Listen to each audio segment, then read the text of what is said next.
Okay, hello everyone, good morning. I'm Rafał Soborski. I chair the Global Studies Research Network and I'm Professor of International Politics at the American University in London.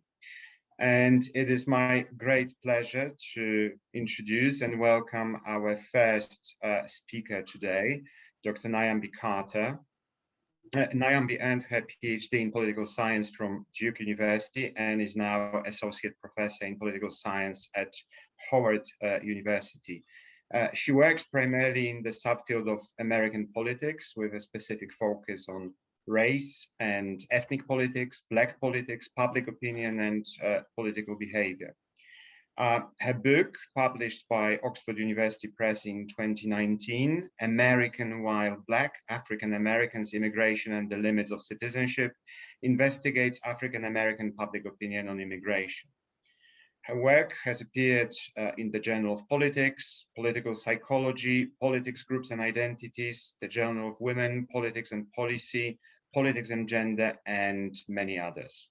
And her next work will be on an examination of the advocacy on behalf of Haitian refugees by the Congressional Black Caucus. It's a great pleasure to have you here, Nyambi, and thank you for being with us, and over to you.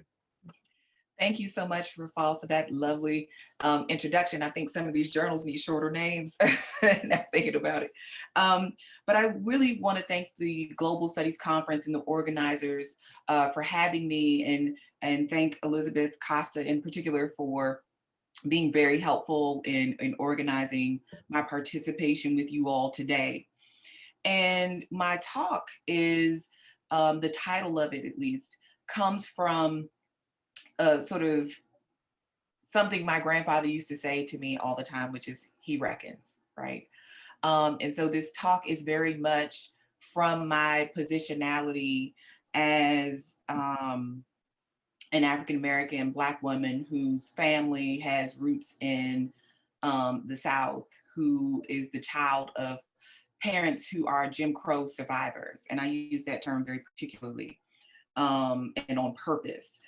And so I love that term reckon, because when my grandfather would say it, I mean, it's a quintessentially kind of Southern phrase. It replaced a lot of common words, right? So reckon could be yes, it could be I think so, it could mean possibly, it could mean it could be, right? It meant a lot of things. But I think the thing that makes that term really dance off my tongue is that it really means possibility, because in some ways to reckon means to imagine, right? To think about possibility, right? In a very thoughtful kind of way.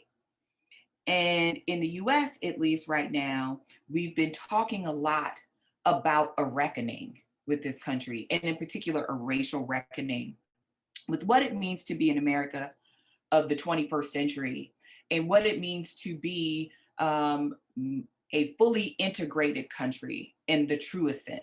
So yes, the barriers to formal segregation have fallen, but certainly it is the case that many Americans don't feel like part of this country.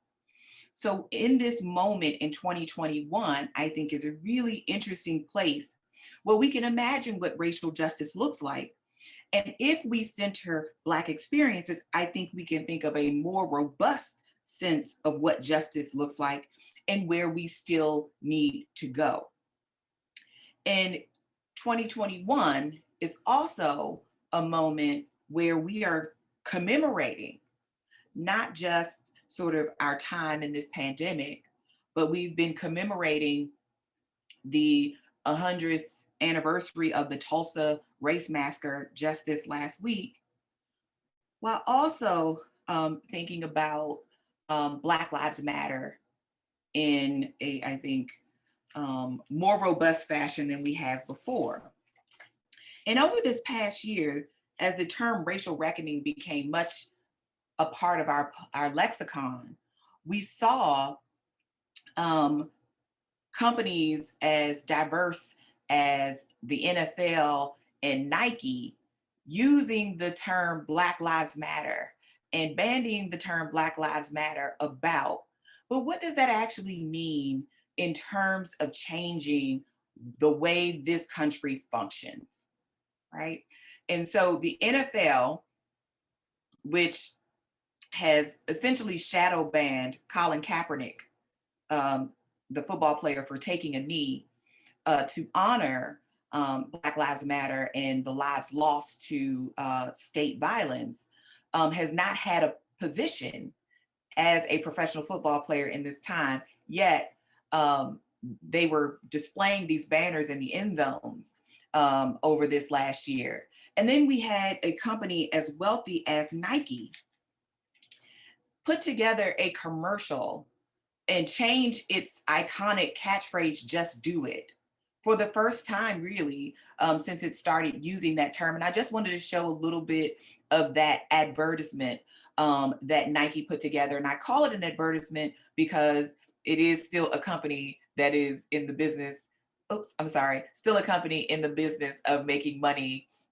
selling athletic products, but using a racial justice language to do it. So I'm just going to show a bit of this commercial they put together.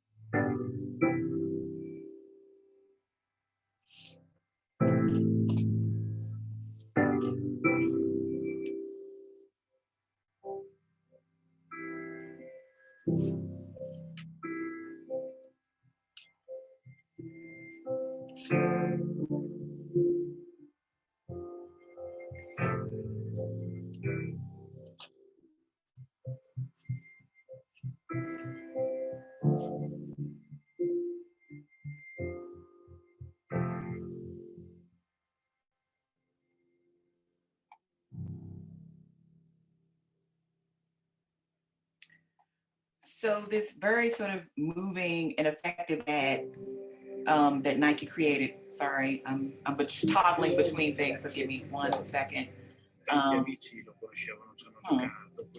There we go. Sorry. There are all these ads. I'm trying to get back to myself.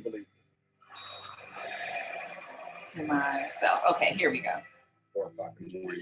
There were 2 ads back to back, so apologies for that. But all of this sort of signaling about what it means to be a nation and who we want to be as a country were very much sort of on the tips of everyone's tongues at the end of the summer of 2020. And in part because we were in the middle of a global pandemic, but also because of the advocacy of people pushing for these sort of racial changes that we are talking about today, things that we want to see. And what struck me, at least in that moment, was that this was not the first time that the United States has been here. The United States has had another period just about 100 years ago when they were dealing with both a health pandemic with the Spanish flu, the so-called Spanish flu, but also racial injustice in this country with the Red Summer of 1919. And I wanted to go there to sort of think about sort of this moment that we're in right now. So when we look back to this period of time, it is estimated that the Spanish flu infected between 50 to 100 million people worldwide, with 675,000 of those infected happening in the United States, which was more men than were killed in 20th century American wars combined. All right, so this was quite a substantial health outbreak. And according to Auckland and Mamelund, 1918 is the only year in the 20th century when Black people in the US had lower influenza mortality than whites.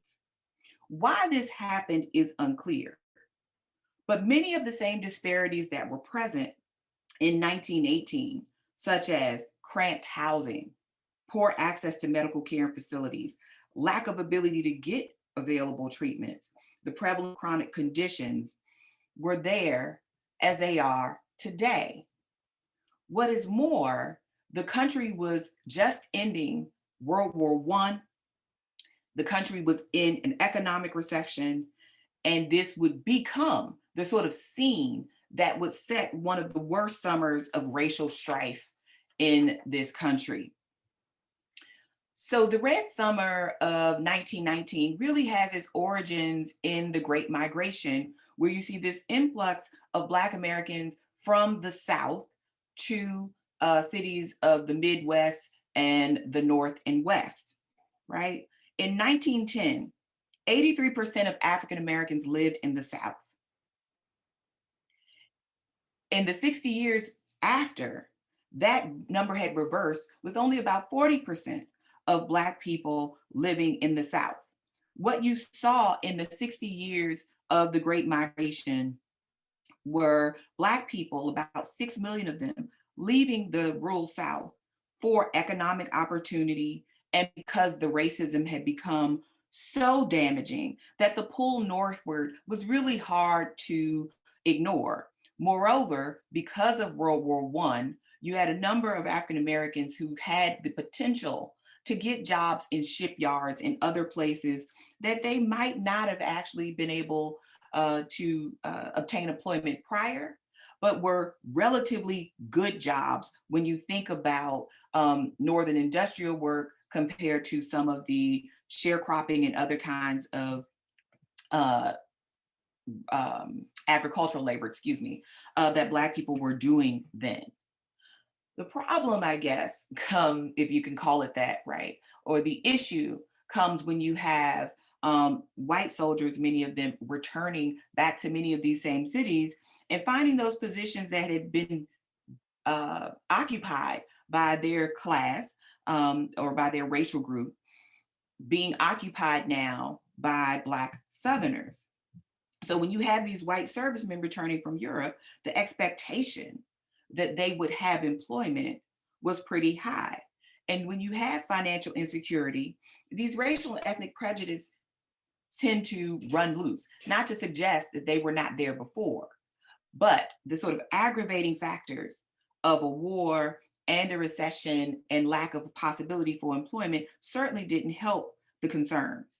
So at the same time, you see these Black servicemen returning, you see a white serviceman returning, you also see Black servicemen returning who had risked their lives fighting for this country, but were still finding themselves without basic rights such as adequate housing, health care, equality under the law, and this led to increasing militancy. So put together this sort of increased Black militancy and this sort of, Black militancy and white backlash, right? You see increased lynchings, the revival of the KKK, and you have this sort of violent summer where you see race riots, largely white on Black violence, happening across the country, everywhere from Washington, D.C. to Arkansas. And in particular, Elaine, Arkansas stands out as one of the most violent of these incidents with over 100 Black people dead. But the lesson of the Red Summer and the sort of forgotten pandemic of the Spanish flu, I think, are really instructive if we're trying to think about where we are right now.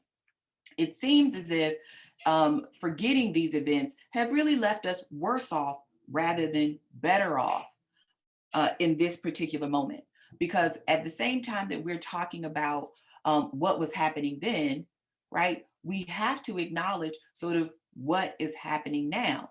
And we would like to think, I think, that we have progressed, and certainly we have progressed since a century ago. But there's still much work to do. And in particular, when we look at the COVID-19 pandemic and sort of racial disparities of that pandemic, I think we have to think more critically about why we keep seeing outcomes, racially disparate outcomes in the way that we do, right? So COVID-19 made its way to the US in late 2019, early 2020, and forced a lockdown from the spring of 2020 onward that is sort of lingering, but it's sort of lifting now that the country is being vaccinated and we see things returning to a normal, and I'm going to use that in air quotes. But globally, COVID has infected 173 million and killed 3.71 million. In the US, it has infected 33.4 million and killed another 596,000. And when we look at minoritized communities in particular, the virus has been particularly destructive, not only to Black physical bodies and the physical bodies of Indigenous and other communities, but also to the entrepreneurship and the capacity of businesses in those communities.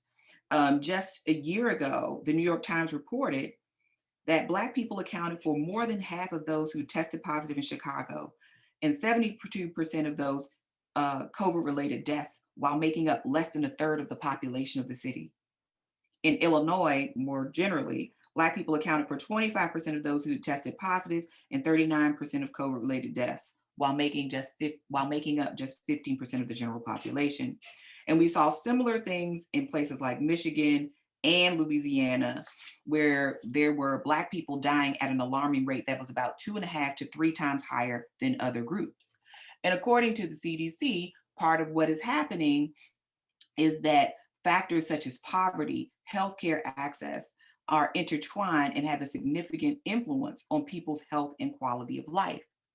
But of course, we know the health integrity of Black communities is in danger, as well as the sort of living as a Black person and their physical integrity also being assaulted. So the George Floyd protests, as they are largely called now, were not just about George Floyd. They were also about Ahmaud Arbery, of Georgia, Breonna Taylor of Kentucky, who also sadly lost their lives at the hands of whites, in one case, white vigilantes, and another police officers. And amid the lockdown in addressing COVID-19, there was a sort of renewed attention to sort of Black Lives Matter and the things that Black people have really been saying for over a century regarding sort of state violence, not always police violence, right? But this idea that there is violence that the state can countenance and will countenance against Black people that is not just related to whether Blacks are compliant or non with police command, but are singled out and targeted because of their race. And so the protests that sort of galvanized around the death of George Floyd, in particular, that gruesome video that showed his death, spread to over 2,000 cities and towns in this country, and over 60 countries around the world, as a number of demonstrators were trying to seek justice, not only for Mr. Floyd, but also other kinds of communities that find themselves being harmed at the hands of state actors. And for the first time, in large part, I argue, due to these protests, we actually see white opinion start to mirror that of minoritized communities about the need for racial justice and about the need for police reform. During this period, you could barely get books on racial justice because they were sold out of bookstores, online and in-person bookstores, because people wanted to arm themselves with the knowledge needed to be good allies and more aware citizens. Yet while people, including whites, were generally in agreement that racial justice was needed, that support has waned over this last year. And what has happened in a year? Certainly it's not racial justice, yet the racial justice that we saw, or the calls for racial justice and the support from allies and others from a year ago, has decreased precipitously. According to US News, in June 2020, public support for Black Lives Matter movement was at 67%, including 6 in 10 whites and nearly 40% of Republicans, right? Among Democrats, support for the movement was above 90%, and of course, among Blacks, over 90% as well. But in September, that support had dipped to 55% while remaining strong for African Americans. But clearly, and I'm sorry, African Americans and other minoritized communities. But clearly, this is not just a minority issue, right? Decline in support seems to come from a fatigue that we see, not just with racism when people realize how big the issue is, but a fatigue more generally in this country with sort of the moment that we're in. So it's not just fatigue at racial justice, it's also fatigue with this pandemic. And the problem here and the danger here, I think, was touched on by Martin Luther King in his letter from a Birmingham jail, when he says, and I quote, "I must make two honest confessions to you, my Christian and Jewish brothers. First, I must confess that over the past few years, I have been gravely disappointed with the white moderate. I have almost reached the regrettable conclusion that the Negro's great stumbling block in his stride toward freedom is not the white citizen's counselor or the Ku Klux Klanner, but the white moderate who is more devoted to order than to justice, who prefers a negative peace, which is the absence of tension, to a positive peace, which is the presence of justice, who constantly says, I agree with you in the goal you seek, but I cannot agree with your methods of direct action, who paternalistically believes that he can set the timetable for another man's freedom, who lives by a mythical concept of time, and who constantly advises the Negro to wait for a more convenient season. Shallow understanding from people of goodwill is more frustrating than absolute misunderstanding from people of ill will. Lukewarm acceptance is much more bewildering than outright rejection." This is what King said in 1963. And I think this was a really sort of important way of framing what we saw just this past fall and then this early winter, where you saw backlash, not just against calls for Black life, but even backlash against public health calls to wear masks, something that was meant to save our lives and preserve our health and safety as a nation, to move us out of the sort of depression we were in financially because of the lockdown, had now become politicized. And the meaning of the pandemic changed. It was no longer us against a health crisis, but us against one another, those who sort of believed in science and those who thought that science was being cruel and unfair to them. And of course, again, given my positionality as a Black American, that alarms me because that mask may very well have saved my life. Because when you look at the places where Black people often find themselves employed, in the communities that they live in, and the chronic conditions that they face, like hypertension, diabetes, etc., asthma, they were much more susceptible to this. But I think this backlash that we saw against the mask wearing cannot be properly understood without also talking about the election of 2020, where you had not just not just the election on the table, but a real kind of a fight for what democracy actually means in the moment, right? And we're still having that conversation, although I think it's really talking past each other at this point, and we can talk more about that. But along with those sort of mask mandates and the dropping of those mandates in some localities and states and others not, we also saw broader suppression efforts. And suppression efforts can range from the sort of in your face, most blatant ones, to things that seem unobtrusive, like having people produce ID to vote, like cutting early voting times and things like that, to even more, I think, deleterious things like mass purges of voter rolls and sort of systematic disenfranchisement. And that went on throughout the fall, even after the election ended. So much so that the big lie, meaning that there was massive voter fraud that led to Joe Biden's win in the election, is something that people are still litigating, right? That there are still recounts that are happening. And it's no surprise that by the time we get to January 6th, when we are certifying the election, or when Congress should be certifying the election, we have an armed insurrection in the nation's capital that was encouraged and emboldened by the same lies that told people that wearing masks was tyranny, the same lies that told people that if they just complied, they would not be harmed by police and other actors, right? That these people, hundreds of them, right? There are now over 450 people who have been charged with a crime related to the Capitol insurrection, right?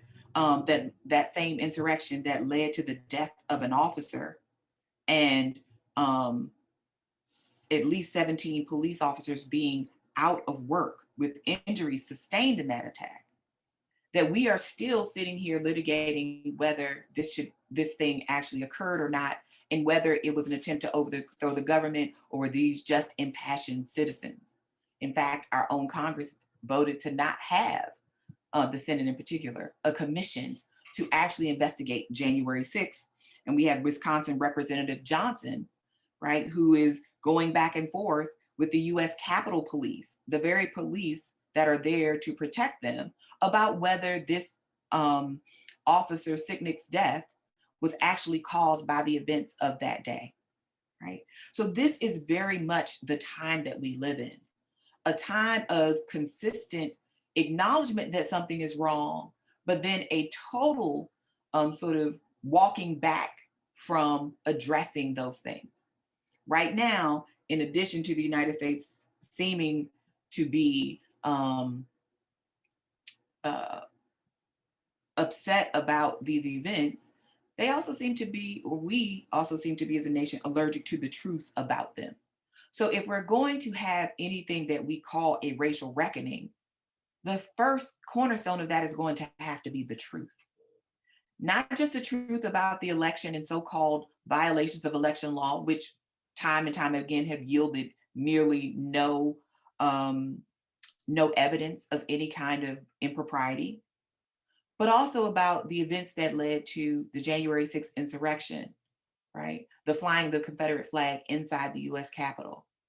The fact that I live in a city where I couldn't go outside after 6 p.m. on January 6th because we were in a lockdown inside of a lockdown, if that makes any sense, right? And so any attempts to try to move to racial reconciliation without reckoning with what is and what has been will really yield nothing. And I wanted to end this at least with an acknowledgement of Tulsa, right? Tulsa, Oklahoma race massacre, which upended Greenwood, this Black community in Tulsa, has been much talked about. And last week we just saw people like Ms. Viola Fletcher and Mr. Hughes Van Ellis testify before Congress as centenarians about what they remember of that day as young children. And yet we are still sitting here wondering about what to do. And we had 3 very real alive people who are some of the last survivors of that day, who are telling this country what happened, what their lives were like, and what needs to be done to make them whole in this moment. Yet we are still spinning our wheels talking about election integrity. We are talking about the need to keep,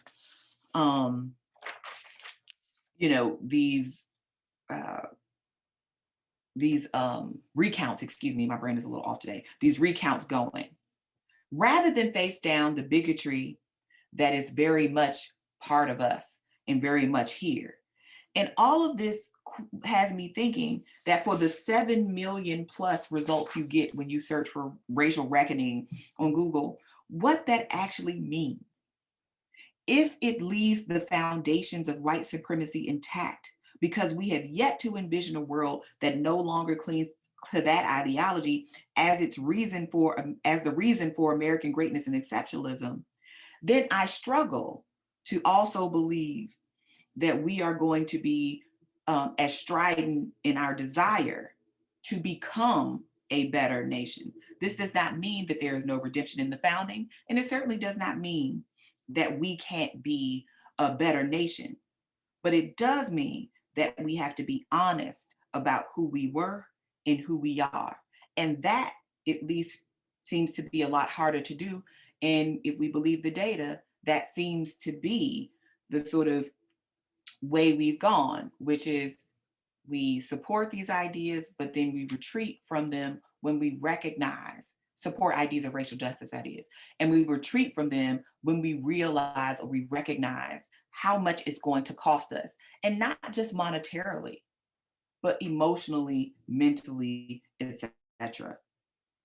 And so as I think about these people who have been waiting for accountability for 100 years, who are living their lives um, wanting to be acknowledged, right, for what happened to them, how we choose and choose not to accommodate them, I think says much about what kind of world we envision for our present and our future.